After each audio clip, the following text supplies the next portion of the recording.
দুদিন পরে তোমার পরীক্ষা। এখন তোমার এসব নাটক ফাটক দেখা চলবে না। কি আর করা, দরজার চৌকাঠ থেকেই ফিরে যেতে হলো। যেতে যেতেই শুনতে পেলাম নাটকের ছেলেটি তার বাবাকে বলছে, আমি এবার পরীক্ষা দেব না। ইস, আমি যদি এমন করে বলতে পারতাম, এই নাটকের ছেলেটির মতো হতাম। কিন্তু এ তো শুধু নাটকেই সম্ভব।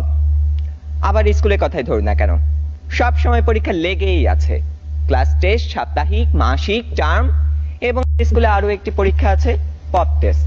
অর্থাৎ বলা নেই কওয়া নেই, স্যার ম্যাডাম ক্লাসে এসে দুম করে বললেন, তোমাদের পরীক্ষা নেব।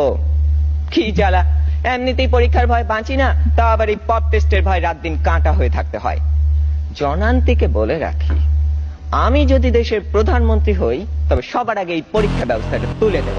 কেউ যদি কথা দিয়ে কথা না রাখে, তার স্থান কোথায় হবে? তার স্থান জাহান্নামে। আপনি হাসলেন কেন? আমি কথা ঠিক বললাম তো ভাই।